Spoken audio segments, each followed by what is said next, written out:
한양대학교 경영학 개론을 수강하는 학생들 2교시 수업을 시작을 하겠습니다. 1교시에 의해서 우리 이번 학기에 공부할 교재는 스마트 경영학책이라는 얘기를 했고, 부기자로서는 실용금융이라는 얘기도 했습니다. 자, 1교시에서 교수님 소개를 안 했는데 교수님 소개를 간단히 하고 2교시 수업을 시작을 하겠습니다. 교수님은 학부 때 경제학을 전공했습니다. 그리고 직장 생활을 하는 중 휴직을 하고 호주에 있는 UNSW 시드니에 있는 대학입니다.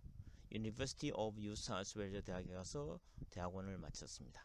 그리고 귀국을 해서 외국계은행에 근무를 하다가 여의도에 있는 증권회사로 직장을 옮겼습니다. 증권회사에서 국제영업본부장까지 마쳤습니다. 직장생활 하면서 박사과정으로 재무관리를 공부를 했습니다. 그리고 자산운용사에 근무하면서 건강 관련되는 웰리스라는 펀드를 만들기 위해서 다시 한국방송통신대학교에 식품영양학으로 학위를 하나 따기도 했습니다. 그리고 대학교에서 여러가지 한 23개 정도의 과목을 강의했는데 그 과목 이외에도 사회에 특강하는 과목이 여러 개 있습니다. 노후 준비라든가 자산관리라든가 경제 금융 교육, 그리고 유대인의 경제 교육과 한국의 경제 교육 모델 만들기, 자산 운용 전략으로 행복한 부자 되기, 그리고 와인, 비어, 위스키, 브랜디의 비교와 술의 매너, 그리고 패밀리 리더십과 스토리 경영, 그리고 오늘의 영어 명언과 영어 공부하기, 그리고 영어 명언으로 본 리더십 이야기 등 다양한 제목을 갖고 사회에서도 강사로서 활동을 하고 있습니다. 2007년도부터 결혼 주례를 했는데 지금까지 21상의 주례를 했습니다. 저는 그 평생 미션을 평생 청춘, 평생 공부, 그래서 건강이 허용하는 범위 내에서는 평생 현역으로 열심히 활동을 할 생각입니다. 그리고 금융교육의 선구자로서 웰리스 펀드 매니저를 하기도 했습니다. 그리고 지금 다음 달에 출판 예정인 출판사와 계약을 했습니다. 영어 명언으로 본 리더십 이야기라는 책이 조만간 출판될 예정입니다. 교수님이 지금까지 강의한 과목은 고객 및 자산관리 업무, 정권투자의 이해, 자산운용 및 전략, 재무관리, 투자개입 및 전략, 국제재무, 자본시장론, 캐피털마켓 티오리는 학교에서 외국인 학생을 대상으로 영어로 강의를 했습니다. 교양 과목으로는 취업과 시사경제, 기술과 경영, 세계시장의 흐름과 한국경제, 기업, 사회 등등도 강의했고, 전공 과목으로서는 경영학 원론, 마케팅, 영업 전략 수립, 상품 기획, 그리고 교양 과목으로서는 대학생활과 금융, 부동산과 경제, 재테크의 이해, 전산회계, 그리고 경제학 원론, 인터내셔널 트레이드, 생활금융 등을 강의를 했습니다. 자, 2교시는 우리 기업에 대한 개념을 공부를 하는 시간이 되겠습니다. 기업, 영어로 하면 코퍼레이션, 우리는 기업을 코퍼레이션 또는 코퍼레이트라는 표현을 쓰기도 하고, 그냥 단순히 우리가 컴퍼니 하면은 회사라는 개념이 되겠습니다. 코퍼레이션, 기업이라는 개념은 국민 경제를 구성하는 기본적 단위로 생산수단의 소유와 노동의 분리를 기초로 해서 영리 목적을 추구하는 독립적인 생산 경제 단위를 이루고 있는 조직을 이야기합니다. 자, 기업은 공기업이 있는가 하면은 영리를 추구하는 영리기업도 있고 학교나 병원처럼 비영리기업도 있습니다. 각각의 목적이 다릅니다. 공기업의 목적은 공기업 경영이나 관리, 공공 수익, 안정 등을 추구합니다. 영리기업은 기업의 경영과 관리를 통해서 수익과 안정과 성장을 추구합니다. 그리고 비영리기업은 특정 목적을 달성하기 위해서 하는 겁니다. 사회 공공재의 공정, 효율적 조달, 배분 등등을 목적으로 하는 겁니다. 자, 그러면 기업이라는 것은 어떤 곳인가 한번 살펴보겠습니다. 기업은 일단 첫 번째 돈을 버는 곳인가, 이윤을 추구하는 곳인가, 자원을 조합해서 새로운 상품과 서비스를 생산하는 곳인가? 여러 사람들이 모여 공동 목적을 이루는 곳인가? 인간의 능력을 개발하는 곳인가? 사회가 필요로 하는 것을 제공해주는 곳인가? 고용 기회를 창출하는 곳인가? 국가 경제 발전의 기틀이 되는 곳인가? 답은 전부 다라고 볼 수 있는 겁니다. 자, 우리 국가 경제의 주체는 크게 나누면은 4개로 나눌 수 있습니다. 경제 주체는 첫 배는 여러분들이 살아가는 가게라는 것이 있고, 둘째는 기업이라는 것이 있고, 셋째는 정부라는 것이 있고, 넷째는 해외에 모든 것이 하나의 경제 주체가 되는 겁니다. 그 4개 주체 가운데서 가장 중요한 경제 주체가 교수님 생각으로는 기업이라고 생각합니다. 우리나라가 소위 전 세계에서 10대 내외의 경제 강국이 될 수 있었는 가장 중요한 요인을 하나 꼽으라면 우리나라 기업들이 엄청나게 성장을 하고 발전을 했기 때문에 가능하다고 보는 겁니다. 그래서 기업에 대한 공부는 아무리 강조를 해도 끝이 없다고 생각하는 겁니다. 자, 그럼 우리 미시적 관점에서의 기업을 한번 살펴보겠습니다. 자, 밀턴 프리드맨이라는 시카고 대학 교수가 했는 얘기는 뭐냐면은 생산 지향 시스템으로서의 기업을 얘기합니다. 자, 기업의 사회적 책임은 수익의 극대화에 있다라고 얘기합니다. The social responsibility of a corporation is to maximize profit. 기업의 사회적 책임은 수익의 극대화에 있다고 밀턴 프리드만 교수는 얘기를 하고 있습니다. 자, 생산 지향 시스템으로서의 기업은 다시 한번 설명을 하면 기업이 있으면은 기업에게 투입, 인풋이 되면은 아웃풋, 산출량이 나옵니다. 그 인풋하는 것은 근로자의 노동, 그리고 기업의 자본, 그리고 물자, 그리고 기술 등등이 기업에게 투입, 인풋이 되면은 그 기업에서는 이런 여러 가지 공정을 거쳐서 제품과 서비스가 나옵니다. 제품과 서비스가 나오는 것을 우리가 생산 지향 시스템으로서의 기업이라고 이야기를 할 수가 있겠습니다. 자, 그 다음에 또 하나의 관점은 고객 지향 시스템으로서의 기업이라고 얘기합니다. 이거는 피터 드러크라는 미국의 대단히 유명한 경영학자의 얘기입니다. 피터 드러크는 90대 중반까지 살아는 대단히 유명한 경영학자 중입니다.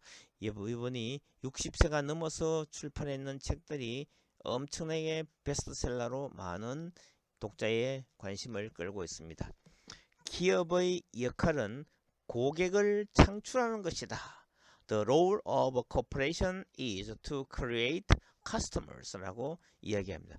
고객이 없으면은 기업은 존재의 가치가 없어지는 겁니다. 그죠? 그래서 여러분들 기업을 볼 때는 그 기업이 생산했는 제품이나 서비스가 고객으로부터 사랑을 받는가 못 받는가 이게 대단히 중요합니다. 고객으로부터 외면을 당하면 그 기업은 망할 수밖에 없는 겁니다. 그래서 미시적 관점에서 고객 지향 시스템으로서의 기업을 한번 살펴보겠습니다. 자, 기업이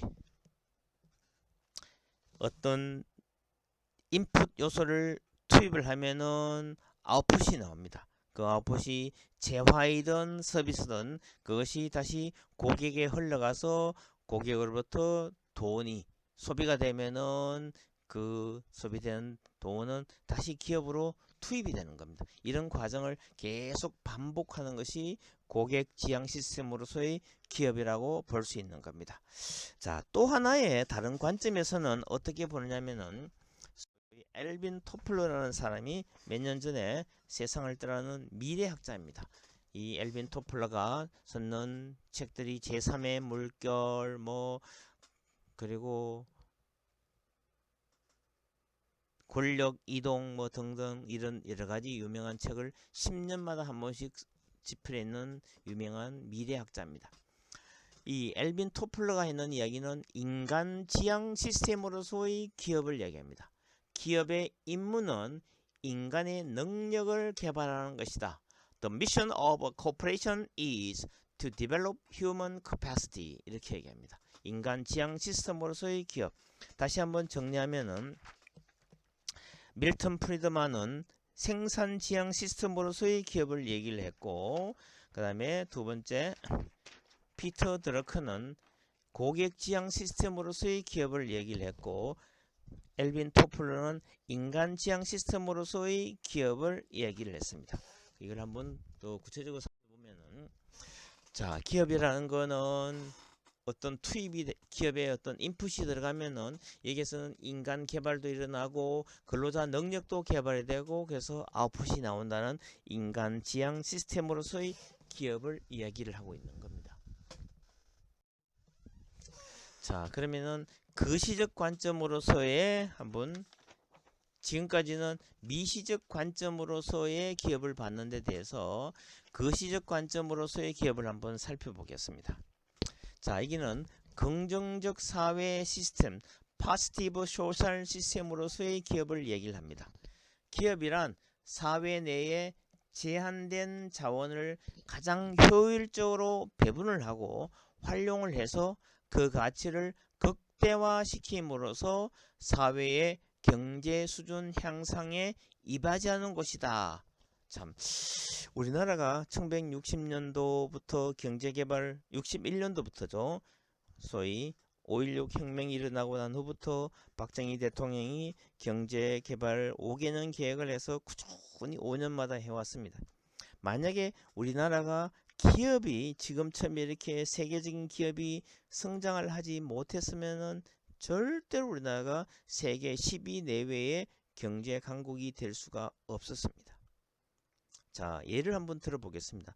삼성전자에서 만들어내는 반도체 칩이 없으면은 삼성전자가 이만큼 성장을 못했을 겁니다.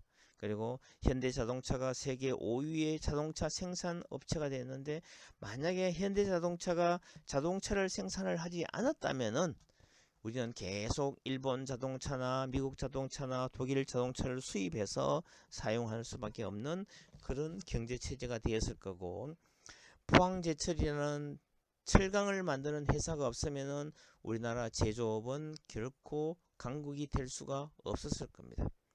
자, 우리 저 울산이나 여수 같은 데 가면 화학단지가 있습니다. 거기서 엄청난 우리 화학 제품을 정제도 하고 생산을 해내고 있는 겁니다. 그죠? 이와 같이 우리나라의 제조업 강국이 되었기 때문에 전 세계에서 우리나라를 지금 무시를 할 수 없는 그런 상황이 되었는 겁니다. 그래서 참 대단히 중요한 이슈가 되어가고 있는 겁니다. 자, 또 하나 거시적 관점에서의 기업을 보면은 기업의 사회적인 책임을 주장합니다. CSR에서 Corporate Social Responsibility, 기업의 사회적인 책임을 주장하는데 기업과 관련된 이해 당사자들의 관심사를 중요하게 고려하고 다룸으로써 기업 활동의 정당성을 유지하는 방식으로 기업 운영의 목표를 주장하고 있는 겁니다. 이걸 CSR을 주장한 사람들은 윌리엄 워셔나 데이빗 챈들라는 이 학자들이 주장을 했는 겁니다. 자, 기업의 사회적 책임을 한번 구체적으로 한번 살펴보겠습니다. 기업의 사회적 책임은 기업과 관련된 이해 관계자들과 소비자들의 윤리적 기준에 부응을 하고 사회적 기대에 적합하며 사회의 공동의 이익 창출에 유익한 활동을 계획을 하고 사회적인 책임을 반영을 해서 궁극적으로 사회적 성과 공공의 이익에 공헌하는 것이다 라고 이렇게 설명을 할 수가 있는 겁니다. 자, 기업은 소위 이익이 창출되지 않는다 손 치더라도 손해가 나더라도 결국은 그 기업의 사회적인 책임을 하기 위해서는 생산을 하는 그런 예를 우리가 좀 이따가 한번 살펴볼 수가 있겠습니다. 그죠? 자, 우리는 여기에서 요새 이 ESG 경영이라는 것도 최근에 화두가 되고 있습니다. 그거는 다음 시간에 이야기하겠습니다.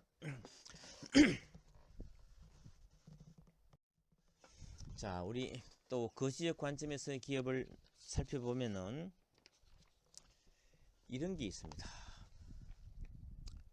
자, 우리 현대자동차에서 기프트카라는 게 나옵니다. 자, 기프트카 캠페인은 희망을 나누는 착한 자동차라는 개념인데, 기프트카 캠페인은 현대자동차의 대표적 사회공헌 활동으로 저소득층, 취약계층 이웃들에게 자동차를 선물하고 자립을 위한 맞춤형 창업 지원을 제공하는 프로그램이 현대자동차의 기프트카 프로그램이 되겠습니다. 그리고 메일유업에서는 20년째 적자가 나더라도 특수 분유를 공급하는 메일 유업이라는 게 있습니다.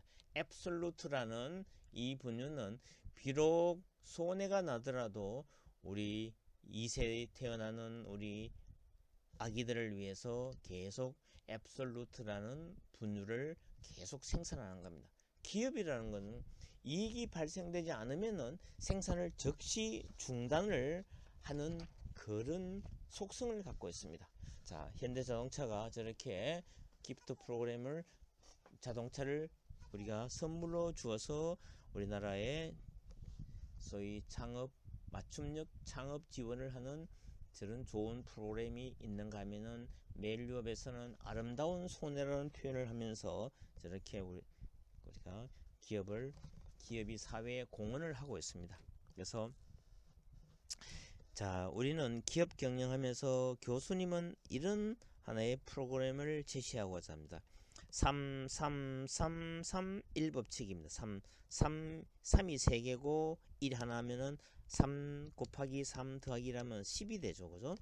자, 어떤 기업이 열심히 매출을 일으키고 판매를 해서 수익이 발생되면은 100이라는 수입이 발생되면은 그 중에 30%는 그 기업의 주주들에게 배당금으로 지급을 하고 30%는 배당금으로 지급하고 그 기업이 성장하도록 열심히 일하는 임직원들한테도 30%의 성과급을 지불합니다.